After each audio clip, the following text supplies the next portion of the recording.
일단 이제 시그널 또 파악해보고 기업 분석 들어가겠습니다. 두 분 전문가 나오셨고요. 유스탁의 유창희 대표가 오랜만에 출연을 하셨고요. 그다음에 기업공시연구소 변영인 대표도 함께하겠습니다.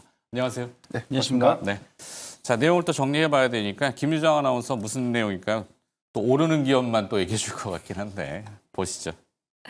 네, 첫 번째 시그널 오늘의 급등주와 함께 포착해 보도록 하겠습니다. 전일 TSMC의 10월 매출이 발표가 되었는데요. 예상 대비 증가폭이 둔화되긴 했지만 오히려 공급 부족에 대한 이야기가 나오면서 실질적인 영향은 제한적이었습니다. 특히나 간밤 젠슨 황 회장의 발언에 주목해 봐야 될 것 같은데요. 최근 끊임없이 거론되었던 AI 버블론에 맞서면서 굉장히 블랙웰 수요가 넘쳐나고 있다라고 이야기했습니다. 이렇게 투심이 개선되자 마이크론 역시 6% 넘게 급등하고 오늘 SK하이닉스와 삼성전자까지 함께 상승하고 있는데요.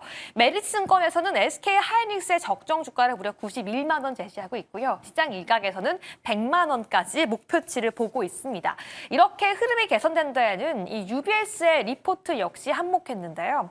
지금까지 AI에 투자를 많이 집행했지만 앞으로 투자의 금액을 더욱더 늘릴 수 있다라고 전망한 건데요.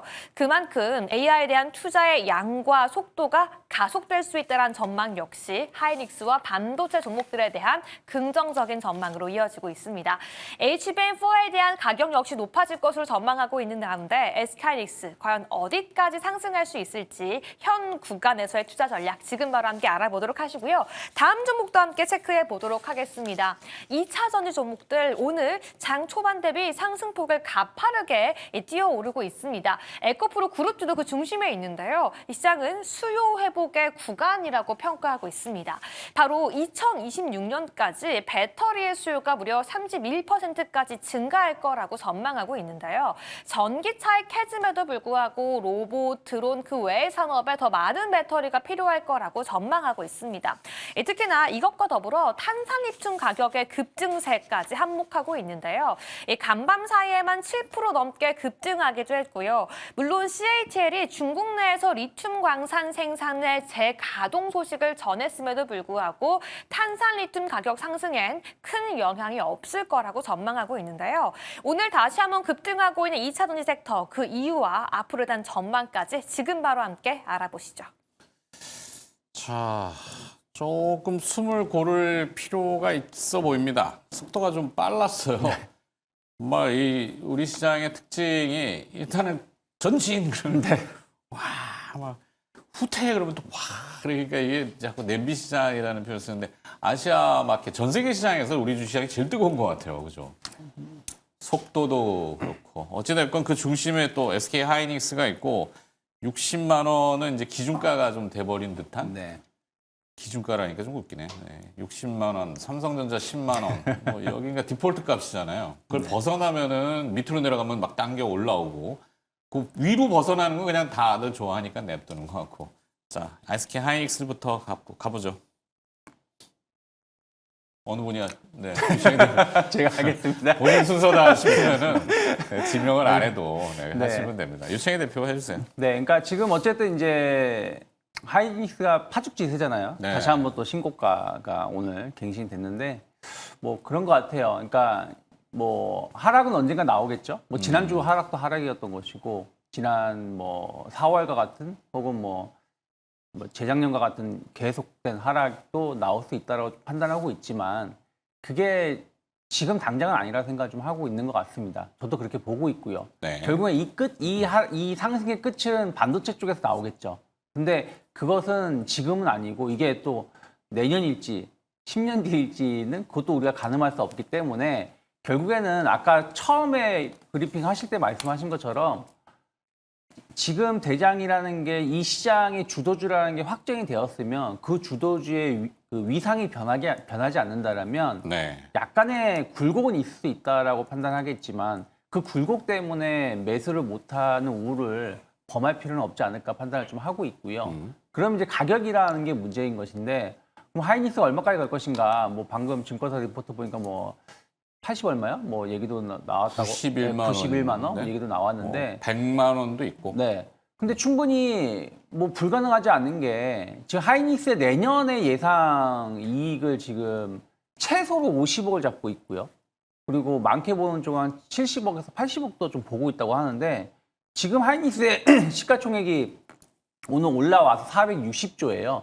그러면 최소 50조를 잡는다고 하더라도 460조면은 그렇게 비싼 건 아니다 생각을 좀 하고 있습니다. 그러니까 PER 기준으로 산정을 그렇죠. 하면서 네. 그러니까 여타 글로벌 기업들의 PER을 이제 비교하는 거죠. 그쵸. 피어 기업들. 네. 물론 이제 뭐 마이크로소프트라든지 이런 회사하고 삼성전자 다르지만 뭐 비교하면 엔비디아라든지 TSMC랑 비교한다고 하더라도 확연하게 싼 건 맞거든요. 그래서 그런 것들 감안한다라면 충분히 더 갈 수 있다라는 생각으로 바라보는 게 맞다. 우리가 고점을 함부로 예단할 필요는 없다. 사실 많은 분들이 하이닉스 40만 원 정도 왔을 때 이거 너무 많이 올라온 거 아니야? 약간 조정 주겠지 하면서 많은 투자자분들이 일부 좀 정리를 하신 다음에 그 다음에 계속 하니까 하다가 지금 어느새 한 4만 원, 5만 원까지 왔다라고 판단하고 있고 저는 뭐 70만 원은 당연히 갈 수 있다고 보고 있는 상황이고 네. 다만 이제 제가 생각하는 것보다 좀 빠르긴 해요. 빠르긴 하지만 어쨌든 70만 원 혹은 뭐 70만 원 돌파가 되면 그 이상도 갈 수 있다. 그리고 또 하나 생각을 바꿔야 되는 게 이게 이제 다른 나라 증시에 대해서는 그렇게 생각들을 많이 안 하시는데 우리나라 증시에 대해서는 조금 많은 투자자분들이 또 어느 정도 올라가면 다시 또 한 20, 30% 이상 조정받겠지. 그리고 나서 또 이렇게 또 올라가고 내려가고 하는 약간 박스권의 모습을 많이 보여줬거든요, 우리나라 증시가. 익숙하죠, 굉장히. 예.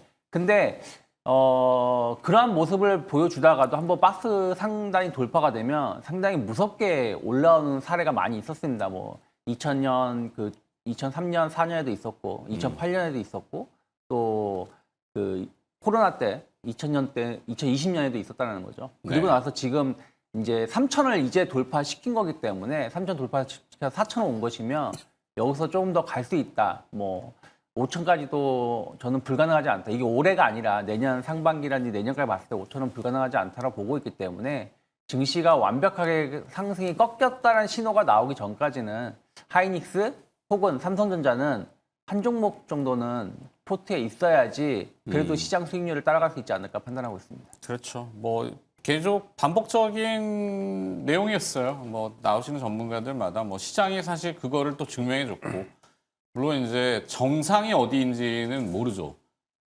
등산하다 보면은 상당히 힘들죠. 올라갈 때 막 올라가다가 근데 또 내리막길도 있고 다시 올라가기도 하고 그런 굴곡이 있기 때문에 뭐 내일 조정이 올 수도 있죠. 어떤 이유인지 몰라도 조정의 빌미라면 이제 제가 보기에는 이제 뭐 합리적 효용 가설. 그러니까 연방 정부 셧다운 해제는 온 세상이 지금 다 아는 누구나 다 아는 재료가 돼버려서 그 재료 가치가 좀 희석된다 정도가 조정의 빌미 아닐까 싶긴 한데 그건 모르는 겁니다. 네. 다만 이제 하여튼 하이닉스는 어찌 됐건 중심이기 때문에 뭐 그냥 보유 내지는 매수도 이제 없는 분들이 있잖아요. 없는 분들은 제가 이제 가끔 이제 이런 종목에 가끔 특정 종목에 대해서 그런 말씀드리는데 한 번에 다 살 수는 없는 거잖아요. 그렇죠. 그러면 1차 매수에 대해서는 손해볼 수 있다 생각으로 네. 들어가셔야지 이게 살 수 있는 거지. 난 단 1도 손해 안 보는 가격에 사겠다. 그러면 사실 매수를 영원히 못 하시거든요. 네. 그래서 내가 그냥- 산 시점부터 올라야 돼. 네. 이런 거는 이제 탐욕이죠. 그쵸. 그걸 버리시고 그냥 주식이니까 투자한다는 생각으로 그냥 나 손해보다도 뭐 지금 뭐 신고가라고 생각해도 그냥 사도 된다 생각하고 있어요. 왜냐하면 하이닉스가 갑자기 어떤 이상한 개별 기업처럼 피레침을 만들어 놓고 쭉쭉쭉 빠지는 그럴 가능성은 거의 없다라고 좀 보고 있기 때문에 네. 그냥 약간 손해볼 수 있다는 생각으로 그냥 편안한 마음으로 한번 사시고 그다음에 지난주와 같은 조정이 나오면 그때 조금 더 공격적으로 사는 그런 모습을 보여야 되지 않을까 판단하고 있습니다. 전략을 어쨌거나 긍정으로 뭐 매수로 여기서 하이닉스 매도라고 얘기하면은 항의 전화 엄청 커요. 네. 일을 못할 정도로. 근데 그냥 매수 되게 편하죠. 네. 다만 이제 뭐 진짜로 100만 원의 목표 가격을 간다면은 60만 원이면 싸잖아요. 60 싸죠. 얼마죠? 63만 원. 63만 4천. 그죠? 네. 근데 그 100만 원이 언제 가느냐가 문제지. 뭐 한 10년쯤 후에 100만 원 이러면 뭐 제가 할수 보기에는 진짜 없지만. 이 정도 속도면 네. 그러니까 지금과 같은 반도체라든지 이런 분위기가 형성된다라면 내년 상반기에도 가능하지 않을까 판단하고 오케이. 있습니다. 자, 변영인 대표한테는 이제 에코프로, 하이닉스도 하실 얘기가 있으면은 첨언하셔도 되고 굳이 없으면 그냥 에코프로로 바로 가겠습니다.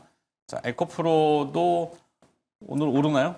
네, 에코프로가 지금 12% 정도 좀 상승을 좀 하고 있는데요. 최근 11월 4일이 10만 2,400원이 52주 이제 고가에 대한 금액이었고, 다만 최근에 좀 저점 대비해서 많이 올라온 구간이기 때문에 굉장히 수치상으로는 고점이 아닌가라는 생각을 좀 할 수 있지만 여전히 뭐 주봉 관점에서 보면 2023년도 고가가 30만 원대를 좀 고려했을 때 일단 뭐 아직 뭐 반도 절반 이상도 회복하지는 않은 그런 상태가 좀 아닌가라고 볼 수가 있습니다. 다만 일단 뭐 전체적인 어떤 기조가 실적에 관련된 기대 요인이라든가 뭐 전기차 캐즘에 관련된 완화 부분들, 특히나 뭐 동사가 ESS 관련된 모멘텀을 좀 받았다 이런 부분들보다는 전체적인 뭐 위험 자산의 선호도가 좀 증가됨에 따라서 수급이 자연스럽게 반도체 섹터에 좀 집중되고 난 이후에 2차 전지로 좀 이전됐던 그런 형태에서에 대한 수급이 움직여지는 그런 모습이었고, 최근 20일간 수익률이 한 90%에 좀 육박을 합니다. 단기간 이제 급격하게 좀 상승을 하면서 경고 종목으로 좀 지정이 됐었고, 이에 따라서 단기적으로 조정 양상을 좀 보였는데, 오늘의 상승을 좀 보면 크게 뭐 두 가지 요인으로 좀 해석해 볼 수 있는데, 크게 뭐 리튬 가격에 대한 어떤 반등 여건들. 다만 우리가 리튬 가격에 대한 반등 여건들을 2차 전지 섹터 전반적인 수익성 개선이라는 관점에서 대입하기에는 아직까지 수치상으로 좀 확인돼야 될 여러 구간들이 좀 있지 않나. 일단 뭐 CATL에 관련된 광산 통제 규제 부분들이 뭐 중국의 경우에서 중국 내부의 광산 통제 부분들을 본격화하겠다는 부분들이 사실상 좀 완화됐다는 점들을 좀 고려해 봤을 때 리튬의 가격의 어떤 상승폭들이 상당히 좀 제한적인 흐름이었고, 일단 킬로그램당 선물 지수 안에서 한 85위안까지 좀 회복했다가 다시금 좀 75위안까지 좀 하락을 했습니다. 최근에 다시 좀 반등한 구간이 80위안 초중반 정도로 좀 해석이 좀 되고 있는데, 과거에 우리가 뭐 심리적인 저항선 구간이 한 95위안 정도라고 좀 판단을 좀 해보면 아직까지 가격의 어떤 괴리 구간들을 감안했을 때 조금 더 리튬 가격의 상승세는 확인이 좀 필요한 구간이 아닌가라고 좀 판단되고 있고, 에코프로의 이 3분기 실적 부분들은 사실상 이 일회성 이익 부분들이 좀 반영이 됐죠. 인도네시아의 니켈, 제론스에 관련된 투자 이익 부분들이 좀 반영이 됐기 때문에 네. 4분기 연속성 있는 성과에 대한 지표 부분들에 대한 확인은 선행되어야 되고, 자회사에 대한 실적 기조도 일단 영업이익 기조를 좀 보여주긴 했지만 이 부분이 전기차 출하량에 맞물리는 그런 어떤 성과보다는 사실상 뭐 투자 수익 부분이라든가 재고자산 평가 손실이 좀 환입되는 그런 구간에 대한 이익 부분이 좀 반영이 됐기 때문에 전반적인 업황의 회복 부분들은 4분기가 좀 더 중요하지 않을까. 3분기까지 미국의 전기차 인센티브에 관련된 해지 영향들이 이제 4분기부터 실질적인 어떤 수요의 변화가 어떻게 좀 이루어질 수 있는가, 이게 좀 중요할 것 같고요. 여기 대해서 에코프로 이외의 뭐 자회사들의 경우에도 뭐 에코프로비엠이라든가 에코프로 머티 같은 경우에는 사실 ESS양 이 양극재에 관련된 공급량들, 지금 현재는 LFP에 관련된 어떤 방향성을 갖고 있지만 여전히 뭐 테슬라의 최근 어떤 수주 성과들을 우리가 좀 고려해 봤을 때 3원기 방식이죠. 3원기 배터리에 관련된 공급량들도 아직까지 좀 공급 확장 관점에서에 대한 기대 요인들이 좀 있기 때문에 여기서는 뭐 에코프로비엠을 좀 비롯해서 수익성이 좀 개선될 수 있는 여지는 우리가 좀 기대해 볼 수 있겠다. 다만 현재 뭐 너무나 좀 상승했던 그런 구간들을 좀 감안했을 때 네. 현재 구간을 좀 무리하게 좀 진입하는 것은 다소 좀 리스크하지 않나라고 좀 판단되고 있는데, 점진적인 방향성을 좀 상승에 좀 무게감을 좀 두고 있지만 현재보다는 좀 낙폭이 좀 심화된 구간에, 그런 구간에 저는 무화관 전략 유효하지 않을까 어제 판단해 보십니다. 이게 기대감이겠죠. 그러니까 반도체의 경우를 봤잖아요. 반도체도 한때 공급 과잉으로 인해서 가격이 계속 떨어지다 보니까 메이저 업체들이 이제 감산을 결정했고, 하이닉스하고 삼성전자가 메모리에 대해서 그 결국에는 일정 시점이 지난 다음에 갑자기 수요가 폭발하니까 이게 오히려 그 수요를 공급이 따라가지 못하는 네.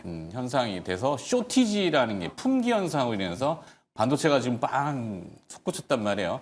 뭐 이 배터리라고 해서 그러지 말라는 법은 없는 것 같고, 중국이 이제 광산 제재라든지 공급 과잉에 대해서 이제 뭔가 손을 대기 시작하니까 그런 사이클을 아마 기대하는 것 같아요. 그게 이제 주가에 이제 녹이는 것 같고죠. 네. 뭐 실제로 나타날지는 두고 봐야 되겠습니다만, 전기차와 배터리, ESS 이런 키워드로 에코프로가 있는데, 그러면 전략은 조정할 때 조금 네네. 기다려보자 이렇게. 네. 일단 상방에 대한 무게감들이 있지만 사실 그렇다고 해서 2차 전지 섹터를 좀 너무 폄하할 필요는 없다고 봅니다. 상당히 좀 기간에 대한 조정을 좀 받았기 때문에 중요한 건 4분기 전기차 인센티브에 관련된 폐지 이후에 미국에서 수요 회복이 좀 어떻게 변모할지 이 여부가 좀 중요할 것 같고요. 긍정적인 부분들은 사실상 4분기 이후부터 이 에코프로 BM이 헝가리 공장에 대한 가동이 시작되죠. 그렇기 때문에 유럽의 양극재 공급량들이 좀 더 증가될 수 있는 요인인데 유럽의 출하량들은 최근 증가세를 좀 보이고 있다는 차이가 좀 있기 때문에 에코프로 BM의 실적 확인 부분들은 에코프로의 어떤 연결 실적으로 좀 기여될 수 있는 부분들 그리고 투자 이익 부분들도 4분기에 조금 더 반영을 좀 해준다면 오히려 실적의 기대 요인들은 상반기보다 하반기가 좀 더 유의하지 않을까 아주 판단하고 있습니다. 자, 에코프로까지 들어봤습니다. 그럼 다음 시그널로 넘어가도록 하죠. 김주영 아나운서 어떤 기업입니까?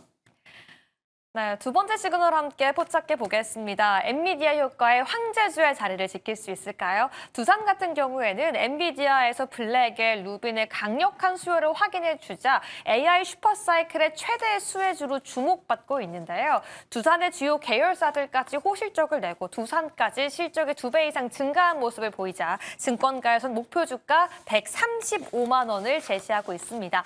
특히나 두산그룹 같은 경우에는 엔비디아와 함께 피지컬 AI 공동 개발까지 협약하고 있는데요. 해당 내용들이 오늘 급격하게 오르는 두산의 추가 상승까지 함께 기대해 볼 수 있을지 함께 알아보도록 하겠습니다. 다음 종목도 함께 체크해 보도록 하겠습니다. 오늘은 피부 미용 의료기기 기업이죠. 클래시스가 말 그대로 급등하고 있습니다. 과연 앞으로의 주가는 어떻게 될까요? 클래시스 하면 슈링크가 생각나는데요. 초음파 레이저를 피부에 쏴서 콜라겐을 자극시켜 동안 피부가 될 수 있게 만들어주는 레이저입니다. 이뿐만 아니라 기미까지 없어주는 리파세 판매세까지 견고하다고 시장은 평가하고 있는데요. 국내뿐만 아니라 글로벌 수요까지 증가하고 있는 현 시점에 브라질의 유통사까지 인수한 효과를 톡톡히 누릴 수 있을 것으로 전망하고 있습니다. 이 젊음에 대한 열망이 끊이지 않는 가운데 주가까지 그 열망을 함께 따라잡을 수 있을지 지금 바로 그 전략 함께 세워보시죠. 자, 지주사 주 두산입니다. 106만 원. 액면 분할 할 만도 한데 액면 분할을 아직 액면 분할 하면은 주가 더 뛸 수도 있죠. 왜냐하면 뛸수 이제 있죠. 수요들이 좀 뭐 많이 대기하고 있기 때문에 하여튼 주 두산은 뭐 모든 계열사들이 업황이 잘 되고 있다고요. 네. 두산도 원래 반도체 전자 쪽이 그렇죠. 있죠. 네. 근데 사실은 최근에 두산이 올라온 게 저는 지주사 어떤 그 밸류업 정책보다도 저는 반도체 쪽 때문에 올라왔다 판단한 게 전 맞다라고 판단하고 있어요. 그리고 두산 자체가 이제 지주사 면허권을 좀 반납하겠다고 했었기 때문에 뭐 전체적으로 본다라면 결국 하이닉스가 잘 가니까 같이 갈 수밖에 없다. 지금 하이닉스 그러니까 엔비디아가 판매가 잘 된다. 그럼 TSMC가 제조를 많이 하는 거고 거기에 들어가는 HBM이 하이닉스가 공급하는 거 아니겠습니까? 근데 이제 이 GPU에 들어가는 기판을 공급하는 게 또 이스페타시스고요. 이스페타시스가 기판을 공급하려면 그 안에 있는 CCL이라는 게 필요한데 이걸 또 공급하는 게 두산이잖아요. 네. 그리고 두산의 그 CCL 소재를 또 만들기 위해서 또 그 소재를 공급하는 게 또 파미셀이고. 그러니까 요 생산 요 사슬이 이렇게 연결되어 있다 보니까 이쪽이 안 무너지면 같이 올라갈 수밖에 없다 보시면 될 것 같아요. 이스페타시스도 어저께도 10몇 프로 올라오면서 다시 한번 오늘도 상승하면서 신고가를 보여주고 있고 두산이 진짜 그 지지난주인가요? 100만 원을 살짝 못 터치하고 조정받았지만 다시 이제 오늘 올라오면서 100만 원을 좀 돌파하는 것 같습니다. 우리가 이른바 황제주 하는데 작년 올해 황제주가 꽤 많이 나왔어요. 그렇죠. 뭐 첫 번째 타자는 삼양식품이었고요. 삼양식품이 100만 원 돌파하고 나서 160만 원까지 올라갔다가 지금 좀 조정은 나왔지만 호성중공업이 네, 그다음에 이제 효성중공업. 200. 효성중공업 올해 네. 한 여름인가 초여름인가 그때 이제 100만 원 돌파했는데 지금 200만 원 넘었습니다. 네. 그러니까 100만 원 돌파하고도 200만 원까지 올라왔고 하나 에어로스페이스는 100만 원 돌파하고 이제 그 90만 원, 100만 원 사이에 이렇게 왔다 갔다 하고 있는 모습이고요. 그리고 이제 두산이 이제 오늘 100만 원 돌파했고 그다음 100만 원 돌파를 막 목전에 두고 있는 게 HD 현대일렉트릭이 네. 아닐까 판단을 좀 하고 있어요. 그러니까 무슨 말이냐면 지금 제가 말씀드린 기업들이 결국에는 100만 원이 끝이 아니라 더 갈 수 있다는 것들을 많이 보여주었기 때문에 두산도 이 100만 원이라는 금액에 대해서 우리가 너무 허들을 걸 필요는 없다 스스로가. 아까 하이닉스 말씀드린 것처럼 이제는 황제주라는 개념보다는 뭐 100만 원 되면 어떻게 보면 이제는 품절주의 개념으로 바라보는 게 맞다 판단하고 있어요. 그러니까 네. 이 100만 원 넘는 기업들의 상당 부분 기업들이 주식 발행수가 그렇게 많지가 않아요. 그리고 또 대주주라든지 이런 지분을 보면 거의 60% 이상 묶여 있는 경우가 많이 있는데 두산 같은 경우도 뭐 자사주고 뭐 국민연금 뭐 대주주 이런 거 지분 다 합치면요 77% 78% 됩니다. 실질적으로 유통되는 물량이 한 20%가 채 안 된다고 보시면 될 거고 외국인 이런 것까지 합친다면 이제 몇 프로 되지 않거든요. 네. 그러면 이제 품절주가 되어 있는 상황이기 때문에 조금만 건드려줘도 주가는 올라갈 수 있다는 생각으로 바라보는 게 맞지 않을까. 그래서 100만 원보다는 더 갈 수 있다. 뭐 솔직히 우리가 1,000원짜리 10만 주 사나 100만 원짜리 10주 사나 똑같은 거 아니에요? 수익률은 결국엔 주가가 움직이는 수익률은 똑같기 때문에 내가 많이 산다는 게 중요한 게 아니라 투자를 해서 얼마나 몇 프로 수익 낼 수 있냐에 포커스를 맞춘다 그러면 지금 가격도 그게 비싸진 않다 판단하고 있습니다. 그렇죠. 근데 인간 심리가 이제 싸고 양 많은 걸 좋아하기 때문에 싸고 양 많고 좋은 건 별로 없습니다. 싸고 양 많은 지주사는 DB야, DB. 자, 두산 하여튼 지금 고가주들 뭐 황제주라는 표현을 쓰는데 어느 시점에선가 분명히 액면 분할에 대한 이슈가 또 나올 것 같긴 근데 해요. 우리나라 같은 경우는 근데 그동안 액면 분할에서 좋은 결과를 본 적이 없었다 보니까 그렇긴 하죠. 네. 조금 그런데 외국 같은 경우는 액면 분할에서 미국 같은 경우 계속 주가 상승을 하고 있는 거 아니겠습니까? 엔비디아도 액면 분할하고 다시 200달러 올라왔고 그렇죠. 그래서 그런 거 감안하면 저는 내년 정도면 우리나라도 약간 액면 분할 이슈가 조금은 있지 않을까 판단하고 있습니다. 알겠습니다. 자, 전략은 매수. 매수. 네. 편안하게 매수. 네. 자, 클래시스는 네. 어떻게 분석하고 계시는지요? 네, 클래시스의 최근의 주가 흐름들이 좀 비교적 견조한 모습을 좀 보이고 있는데 3분기 어닝 미스가 좀 있었습니다. 매출은 컨센을 좀 상회했는데 영업이익 부분이 한 컨센 대비 한 12% 정도가 좀 미달이 됐죠. 이 부분은 사실 어닝 미스에 따라서 이 가격 조정을 거치는 그런 주가 흐름들과 좀 상반되는 모습을 좀 보이고 있는데 일회성 비용이라는 어떤 단서가 좀 있었습니다. 일단 이익기조 부분에서는 일단 상반기까지 영업이익률이 한 50%에 좀 육박하는 OPM 기준 한 50%대가 유지가 좀 되고 있었고 이번 3분기에 일회성 비용의 어떤 반영 효과로 OPM이 한 45% 정도 떨어졌지만 매출의 이연 효과들을 좀 감안했을 때 4분기에 어떤 실적 추정치가 더 상향될 수 있다는 부분들, 사상 최대 실적 기조에 관련 기대감들이 오히려 불확실성에 대한 제거 관점에서 긍정적인 좀 기대 요인들이 좀 되고 있지 않나 좀 판단이 좀 되고 있습니다. 일단 국내 어떤 성장성보다는 글로벌 확장성들을 좀 주목해봐야 될 것 같은데 에너지 베이스 디바이스라고 해서 뭐 네네네. 고주파라든가 초음파 피부에다 자극 주는 거야? 네네. 네. 그래서 EBD라는 이 장비인데 이 부분에 대한 어떤 장비 확장 부분들이 사실상 뭐 경쟁의 어떤 요소들이 좀 많지만 그럼에도 불구하고 클래시스가 좀 보유하고 있는 뭐 마케팅 전략이라든가 또 공급망들을 좀 고려했을 때 올해 지금 최근에는 뭐 중남미 시장의 확장성들이 좀 재차 좀 부각되고 있지 않나 좀 판단이 좀 되고 있고요.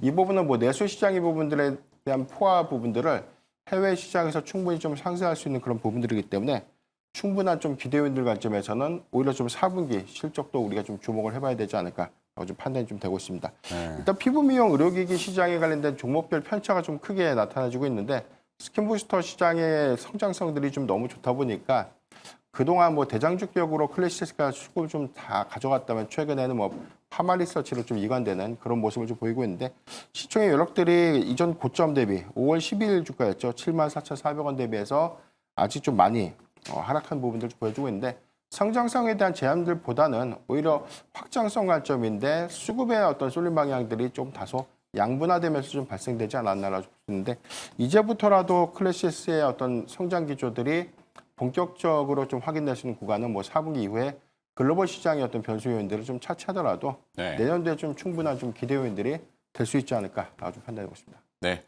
전략은 어떻게 보십니까? 네, 지금 뭐 고점에 대한 부담은 전혀 없고요. 지금 현재 주가도 241선 미만에서 형성이 좀 되고 있습니다. 오히려 현재 구간은 저는 뭐 모아가는 전략 충분히 좀 유효하다라고 판단되고 있기 때문에 분할 매수 관점에서 접근이 유효하지 않나라고 좀 판단하고 있습니다. 네. 자, 슈링크로 유명한 뭐 땡겨인가요? 네. 하여튼 주가도 땡길 수 있을지 한번 보도록 하겠습니다. 크래시스까지 들었고요. 마지막 라운드 보죠. 어떤 기업인지 김유정 아나운서. 네, 마지막 시그널은 하락하고 있지만 기회가 있는지 함께 알아볼 만한 기업들 함께 체크해 보도록 하겠습니다. 가장 먼저 실적이 기대 대비 낮게 나오면서 주가가 큰 폭으로 하락하고 있는 파라다이스 함께 체크해 봐야 될 것 같은데요. 분명히 카지노 실적이 호조세를 기록하고 있다라고 들어왔는데 왜 실적은 기대 대비 아쉬웠을까요? 바로 고정비가 높아지고 있는 점이 부담이라고 이야기하고 있는데요. 리조트 운영비, 인건비 등이 부담이었고요. 카지노는 회복 중이지만 호텔의 수익성은 정체 중이라고 시장은 평가했습니다. 이뿐만 아니라 인천 하얏트 인수 효과가 연내에 나올 것으로 기대했지만 호텔 개장까지 미뤄지면서 해당 부분 역시 주가의 투심을 악화시키는데 영향을 끼쳤다라고 이야기하고 있는데요. 과연 파라다이스 현재 큰 폭의 하락을 기록하고 있지만 지금도 기회가 있는지 그 전략 함께 분석해 보도록 하겠습니다. 다음 종목도 함께 알아보도록 하겠습니다. 역시나 실적 발표 이후 주가가 하락하고 있는 엔터넷에서의 하이브 함께 체크해 봐야 될 것 같은데요. 큰 폭의 적자를 기록했다고 이야기했습니다. 하지만 더 큰 문제는 매출이 기대 대비 상회했지만 적자 전환한 어닝 쇼크가 문제였는데요. 해당 내용들은 일회성 비용 때문이라고 시장은 평가하고 있습니다. 미국에서 사업을 구조 조정하고 있고 신규 아티스트에 대한 론칭 비용까지 컸다라고 이야기하고 있는데요. 해당 비용에 대한 부담은 4분기까지 이어질 것으로 시장은 전망하고 있지만 2026년도에 대한 기대감은 여전히 남아 있습니다. 바로 BTS 컴팩에 대한 기대감 때문인데요. 적자와 2026년 그 기대감 사이에서 하이브는 과연 어떤 전략이 필요할지 지금 바로 함께 그 전략 세워보시죠. 네, 자 빠르게 가보죠. 파라다이스 네. 이름은 낙원인데 주가는 지금 별로 네. 낙원스럽지 않고 이 소비 업종 앞서 이제 그 화장품이나 뭐 미용기기도 그런데 별로 좋지는 않아요. 주가 움직임이. 네. 뭐 이게 지금 이제 오늘 좀 주가 조정 나오는 게 뭐 3분기 실적 약간 실망감도 좀 있다라 좀 판단하고 있는 것 같아요. 9월 달 매출이 조금 낮았다라는 거고 또 하나가 문제는 뭐냐면 뭐 낮을 수는 있죠. 낮을 수는 있지만 이제 실적 피크라는 거죠. 그러니까 이제 성수기가 이제 끝나고 약간 비수기로 들어가다 보니까 이것을 좀 많이 할 만한 어떤 카드가 없다라고 생각하고 있는 것 같아요. 근데 지금 파라다이스만 뭐 오늘 조정이 나오면서 고점 대비 40% 조정이 나왔는데 파라다이스만 그런 게 아니라 다른 카지노주들도 고점에서 한 20% 이상 조정이 나왔고 또 그렇게 잘 가던 호텔 관련된 기업들도 고점에서 꽤 많은 조정이 나왔습니다. 아무래도 이제 중국 관광객에 대한 어떤 기대감들이 컸는데 그게 일정 부분 반영되고 나서 추가적인 어떤 뭔가가 부족하다 보니까 거기에 대해서 모멘텀 부족으로 좀 주가가 좀 흘러내리고 있는 것이 아닌가 판단을 좀 하고 있고요. 일단은 지금 뭐 아까 앞에서 말씀하신 것처럼 뭐 하얏트 인수 효과가 아직 안 나오고 있고 또 비용이 좀 계속 늘어나고 있다는 부분들을 감안한다라면 주가가 좀 빠르게 회복하기 힘들다 생각하고 있어요. 그러니까 주가가 실적이 약간 실망스러워서 크게 조정이 나오더라도 아랫꼬리를 강하게 다는 기업이 있는 반면에 오늘처럼 이제 파라다이스처럼 약간 이제 그냥 음봉으로 계속 좀 떨어지는 기업들이 있는데 이렇게 음봉으로 떨어진다는 얘기는 저가 매수 세력이 없다라는 얘기거든요. 그래서 그런 것들 감안한다라면 조금 이런 말씀드리긴 뭐하지만 일단 지금 종목 교체하는 게 맞다. 일단 못 가는 쪽에 대해서 우리가 계속 승부를 걸기보다는 좀 갈 수 있는 기업들이 워낙에 많기 때문에 그런 쪽으로 해서 빨리 교체 매매를 해서 좀 전환을 그 수익률을 보전하는 게 맞지 않을까 판단하고 있습니다. 네. 전략은 그래서 저는 일단은 매도라고 말씀드리고 네. 싶습니다. 오늘 주가가 하락하는데 매도라고 하기는 그래도 과감한 결단이 그렇죠. 필요하다. 제가 뭐 아까 말씀드린 것처럼 올라오더라도 손해 볼 각오하고 매수하자고 말씀드렸지만 뭐 내일 반등 나올 수도 있겠습니다만은 그거 2, 3% 나올 수 있다는 생각으로 이걸 갖고 있기보다는 조금 한번 정리를 하고 편정심을 다시 찾은 다음에 종목을 다시 바라보는 게 맞지 않을까 판단하고 있습니다. 그러게요. 추세가 일단은 꺾였다라고 보여지네요.